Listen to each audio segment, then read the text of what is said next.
Welcome to movies stories explanation. साल 1940 में Germany ने लगभग आधे फ्रांस पर कब्जा कर लिया था। उन्होंने फ्रांस से फ्रेंच और ब्रिटेन के सोल्जर्स को भगाना शुरू कर दिया और लगभग 4 लाख ब्रिटेन और फ्रांस के सोल्जर्स को फ्रांस के डनकर्क बीच पर फंसा दिया। सभी सोल्जर्स किसी चमत्कार की उम्मीद रख रहे थे जिससे वो उस बीच से निकल सकें, क्योंकि जर्मनी के प्लेन्स बार बार उन पर अटैक कर रहे थे। मूवी की IMDb रेटिंग है 7.8।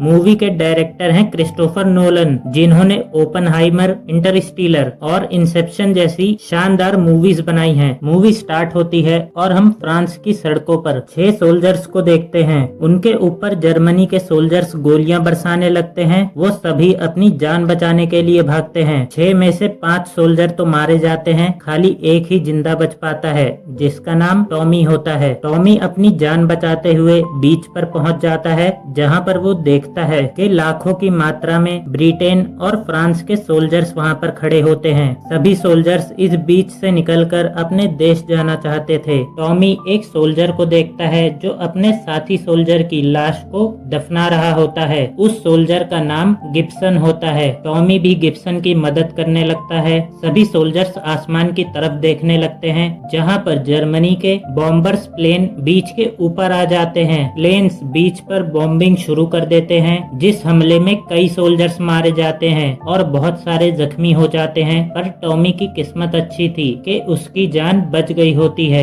बीच पर एक शिप आ गया होता है जो जख्मी सोल्जर्स को यहाँ से ब्रिटेन ले जा रहा था। टॉमी और गिब्सन को बीच पर एक जख्मी सोल्जर दिख जाता है। वो दोनों उस सोल्जर को स्ट्रेचर पर उठाकर भागने लगते हैं। वो दोनों भी उस सोल्जर के बहाने शिप पर पहुंचकर इस बीच से निकलना चाहते थे। वो दोनों भागते हुए शिप पर तो पहुंच जाते हैं, पर शिप ऑलरेडी फुल हो जाने के वजह से उन दोनों को शिप से बाहर कर दिया जाता है। शिप तक पहुंचने वाले रास्ते को मोल कहा जाता है। टॉमी और गिब्सन मोल के नीचे छुप जाते हैं ताकि अगला शिप आने पर वो दोनों पहले ही उस जहाज के अंदर चले जाएंगे। दूसरी तरफ ब्रिटेन में सरकार ने आम लोगों से रिक्वेस्ट की होती है कि वो अपने प्राइवेट जहाज नेवी के सोल्जर्स को दे दें ताकि वो डनकर्क बीच पर फंसे हुए सोल्जर्स को सेफली वहां से बाहर निकाल सके। इसी बीच एक आदमी को दिखाया जाता है जिसका नाम मिस्टर डॉसन होता है। मिस्टर डॉसन अपने बेटे के साथ खुद डनकर्क बीच जा रहे होते हैं सोल्जर्स की मदद करने के लिए। उनके साथ एक जॉर्ज नाम का लड़का भी आ जाता है जो कहता है मैं भी अपने देश के सोल्जर्स की मदद करना चाहता हूँ। मिस्टर डॉसन को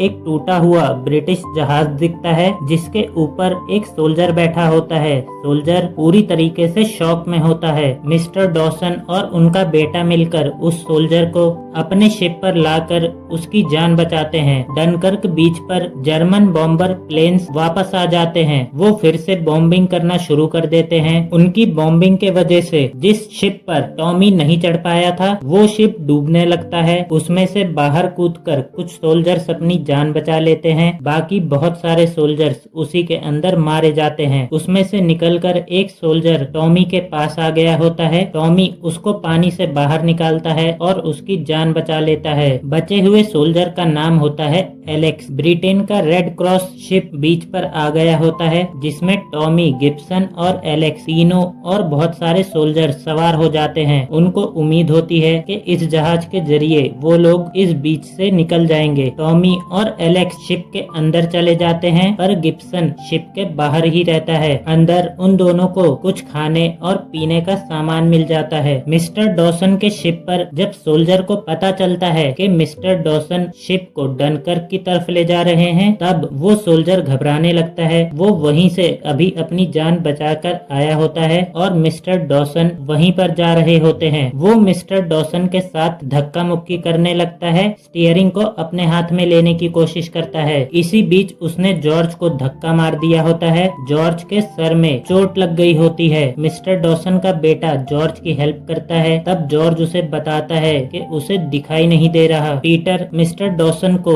जॉर्ज के बारे में बताता है, पर अब वो ब्रिटेन से काफी दूर आ चुके थे और यहाँ से शिप को वापस नहीं ले जा सकते थे। गिब्सन पानी के अंदर देखता है एक सबमरीन उनके शिप के पास पहुँचता है। वो शिप पर हमला शुरू कर देता है। शिप के नीचे वाला हिस्सा टूट जाता है, उसके अंदर पानी भरना शुरू हो जाता है। सभी सोल्जर्स उसी के के अंदर फंसे हुए थे, पर गिब्सन शिप के बाहर होता है। गिब्सन शिप का हैच खोल देता है ताकि उसके फ्रेंड्स और बाकी सोल्जर्स उसमें से बाहर आ सके। टॉमी, एलेक्स और उनके साथ बचे हुए सोल्जर्स शिप से बाहर आ जाते हैं। वो सभी पानी में तैरते हुए वो तीनों भी किनारे पर आ जाते हैं। जिस जगह से वो निकले थे उसी जगह पर वो वापस पहुंच गए थे। तीनों ही निराश हो चुके थे। उन्होंने मान लिया था कि शायद वो इस बीच से नहीं निकल सकते। बीच पर फंसे सोल्जर्स की मदद के लिए 3 ब्रिटिश प्लेन्स उनकी तरफ आने लगते हैं। उनको जर्मन फाइटर प्लेन्स नजर आते हैं। वो तीनों उन प्लेन्स के पीछे लग जाते हैं, पर जर्मनी के फाइटर प्लेन्स उनके स्क्वाड्रन लीडर के प्लेन पर अटैक शुरू कर देते हैं और उनका प्लेन क्रैश हो जाता है। अब सारी जिम्मेदारी पायलट फेरियर और पायलट कॉलिंस के ऊपर आ जाती है। फेरियर के प्लेन का फ्यूल गॉज टूट जाता है, जिस वजह से उन्हें नहीं पता चल पाता कि उनके प्लेन में कितना फ्यूल बाकी है। फिर भी वो दुश्मन के एक प्लेन को नीचे गिरा देते हैं, पर इसी बीच पायलट कॉलिंस के प्लेन पर गोली लग जाती है। उनका प्लेन पानी में गिरने लगता है, पर पायलट कॉलिंस सेफ होते हैं। वो प्लेन के कॉकपिट में फंस गए होते हैं। वो उसे खोलने की बहुत कोशिश कर रहे होते हैं, पर वो पूरी तरीके से जैम हो रखा था। पायलट कॉलिंस की किस्मत अच्छी थी कि मिस्टर डॉसन का शिप उनके प्लेन के पास पहुंच चुका था। उनका बेटा पीटर प्लेन के कॉकपिट को बाहर से खोल देता है और वो लोग उस पायलट की जान बचा लेते हैं। बीच पर तीनों सोल्जर्स की नजर एक स्कॉटिश ग्रुप पर पड़ती है जो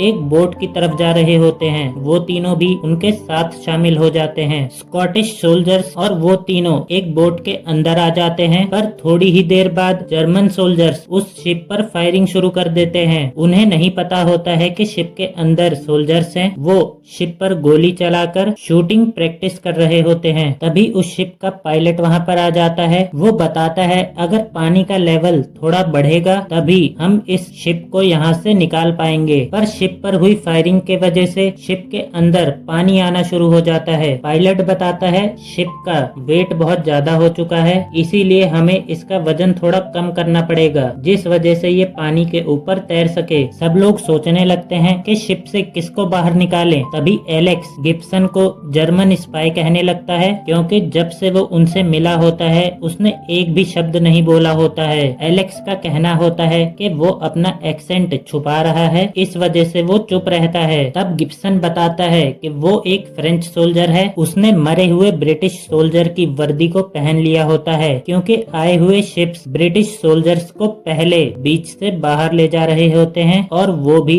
इस बीच से निकलना चाहता था। वो सब बात कर ही रहे होते हैं कि पानी का लेवल बढ़ जाता है और उनका शिप तैरना शुरू हो जाता है। कर्नल दूरबीन से देखते हैं बहुत सारे शिप्स उन सभी की हेल्प के लिए आ गए थे। सभी सोल्जर्स खुश हो जाते हैं कि शायद अब वो इस बीच से निकल पाएंगे। सभी लोग खुश हो ही रहे होते हैं कि जर्मनी का प्लेन जिसने कॉलिन के प्लेन को क्रैश किया था वो एक शिप के ऊपर बॉम्ब गिरा देता है। फेरियर उसे रोकने की पूरी कोशिश कर रहा होता है। शिप से जो लोग गिरे होते हैं वो पेट्रोल में पूरी तरीके से डूब चुके होते हैं। पीटर और पायलट उन सभी को अपने शिप के ऊपर ले लेता है। इधर टॉमी के शिप के अंदर बहुत सारा पानी आ चुका था। उनका शिप डूबने ही वाला था। सभी लोग शिप को छोड़ने का फैसला करते हैं, उसमें से बाहर निकलने लग जाते हैं। गिब्सन का पैर शिप के अंदर ही फंस जाता है। वो शिप से बाहर नहीं निकल पाता और शिप के साथ ही डूब जाता है। समुद्र के पानी में बहुत सारा तेल फैल चुका था। कई सोल्जर्स उसी के अंदर डूबे होते हैं और ऊपर से जर्मनी का प्लेन बॉम्बिंग शुरू कर देता है। शिप के अंदर पीटर को पता चलता है कि जॉर्ज की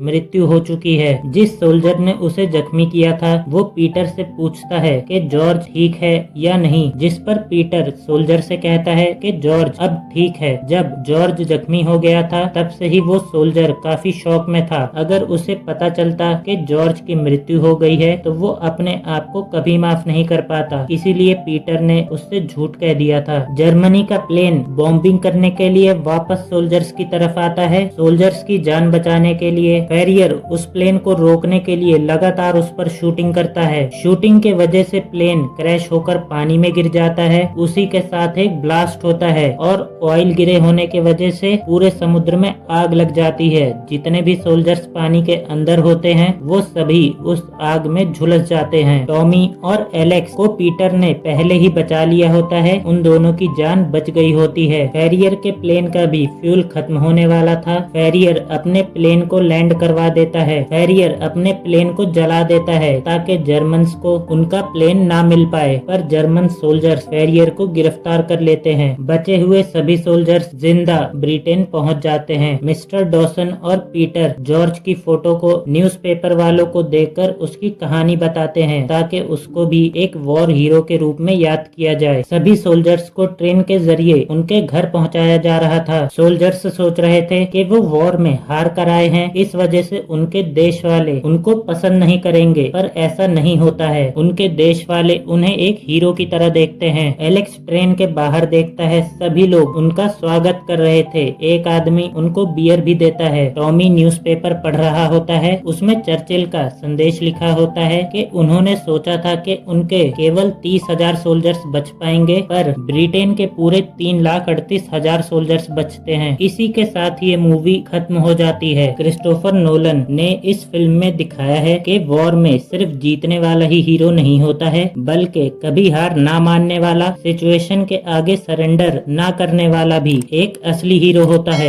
वीडियो पसंद आया हो तो इसे लाइक एंड चैनल को सब्सक्राइब भी कर दीजिएगा।